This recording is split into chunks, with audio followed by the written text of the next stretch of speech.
কঞ্চি দিয়ে নয়, লাঠি দিয়ে নির্বাচন কমিশনের কোমর ঢিলা করে দেব।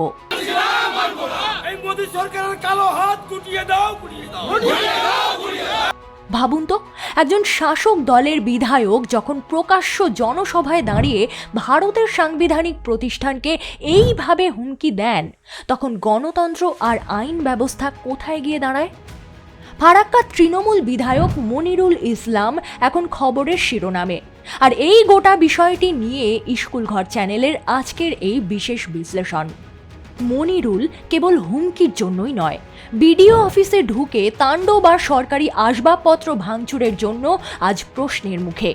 কিন্তু আসল আগুন নিয়ে খেলা শুরু হয়েছে তাঁর সাম্প্রদায়িক মন্তব্যে।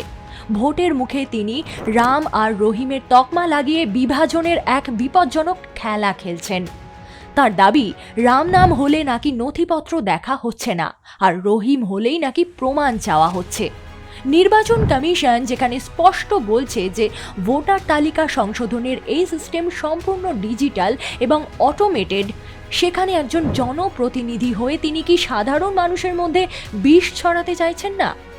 সবচেয়ে আশ্চর্যের বিষয় হলো, প্রকাশ্য দিবালোকে এত বড় তাণ্ডব চলল, অথচ পুলিশের করা এফআইআরে মনিরুল ইসলামের নামটাই গায়েব। বিডিও সাহেব বলছেন তিনি নাকি অন্য ঘরে ছিলেন, তাই কিছুই দেখেননি। কি চমৎকার এই প্রশাসন, তাই না? প্রথমে কমিশনের ধমক খেয়ে নরম সুর করে অনিচ্ছাকৃত ভুল বললেও এখন আবার হুঙ্কার ছাড়ছেন মানুষের জন্য তিনি নাকি জেলেও যেতে রাজি। কিন্তু প্রশ্ন হলো, এই লড়াই কি সত্যিই মানুষের জন্য, নাকি স্রেফ নোংরা রাজনৈতিক কৌশল? মুর্শিদাবাদের মতো এলাকায় এই ধরনের উস্কানিমূলক বক্তব্যের পরিণতি কি হতে পারে?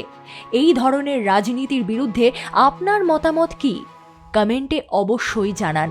আর সত্যের পথে অবিচল থাকতে স্কুল ঘরের এই ভিডিওটি শেয়ার করুন। জয় হিন্দ।